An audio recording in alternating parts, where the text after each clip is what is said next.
all too often, it's a story of wrong calculations and then no clear avenue for appeal. And we'll see that even the courts themselves are prevented from examining individual liability orders. But are they all done individually? Let's listen to what Arlene Sugden had to say. Are you ironing out with systemic delays? The liability order that I talked about earlier, which is the legal recognition of a debt, is legislative for us, and that requires you to take that to court. And HMCTS have been fantastic in working with us, and I think the report reflects that.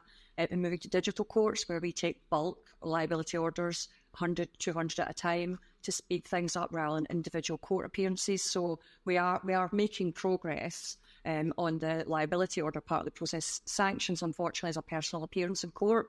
Again, we keep working closely with the court service to see if we can speed that up. But some of it is legislated. And we can't get away from the fact that you need a liability order to move forward. So the emphasis obviously is not on accuracy, it's on speed. So put 200 liability orders to the courts all at the same time with no opportunity at all to look at individual cases. Well, I'm now joined by two people, Lee Windsor and Craig Bullman, who've had actual experience of that process. Craig, tell us about your story. Right. My story begins back in 1996. Well, actually 1995, when I first split up with my ex-wife.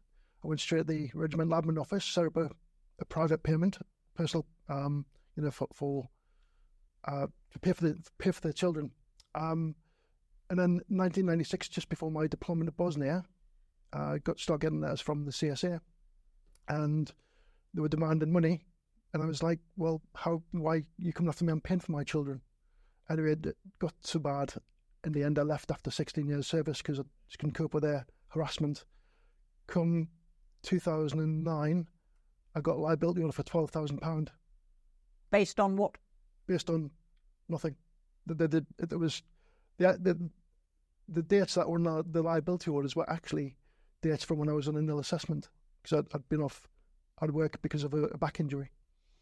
So when I challenged it, they became really militant and enforced a detachment of earnings order at 40% of my salary, and they knew that I couldn't afford that. Did they re-examine the assessments they'd made? No. I complained about it. They just, because I challenged them, it's like, how dare you challenge us?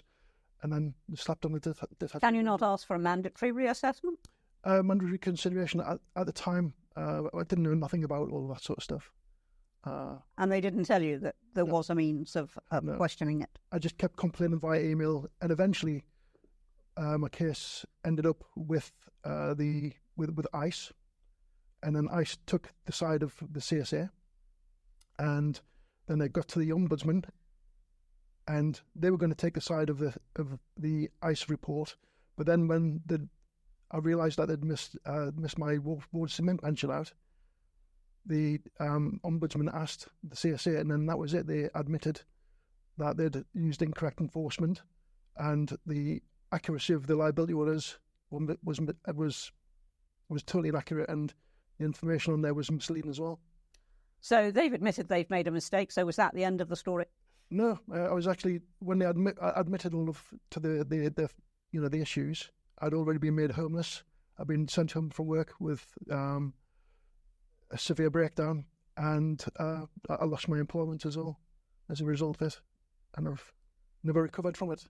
And of course, if you tried to question them in a court of law, what would have happened? Nothing, because Section 33, subsection 4 of the Child Support Act 91 precludes the justices from questioning the calculations. Well, perhaps we should just have a look at that legislation and what it says. And so there it clearly says that once a liability order has been issued, it cannot be challenged in a court of law. That is to say that the judge or the magistrate can't look at the figures. So you could come into court with a whole load of papers that proved quite clearly that you hadn't been earning what they say you were earning, and yet the judge or the magistrate is prohibited by law itself, from looking at that. Yep. Now, is that Magna Carta? Well, it's certainly a breach of Clause 29 of the 1297 enactment. That's where we get Article 6 from, is from the 12 to 19. I think our viewers may not necessarily understand all of that, but the essence of this is that you can't challenge this in a court. Now, you yourself have said, right, that's against natural justice. It is. And therefore, you're going to challenge that itself, that provision itself, you're going to challenge in a court. Yes. And tell us how far that's got. Well, I put an application for a declaration of incompatibility because Article 6 of the Human Rights Act 1998 has consistently been compromised by Section 33, subsection 4 of the Child Support Act 91. You cannot, well, your right to a fair trial has been totally whitewashed. But of course now there's not even a necessity to go to court.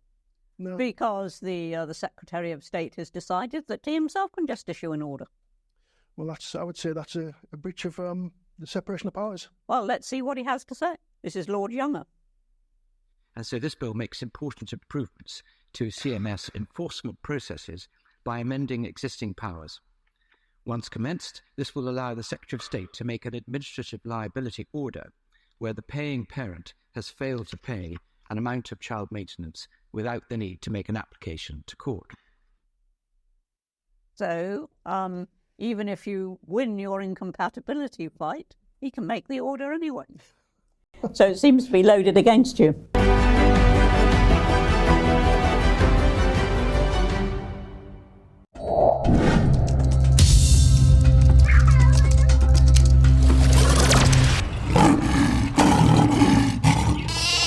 And Widdicombe speaks further to ex-Army veteran Nex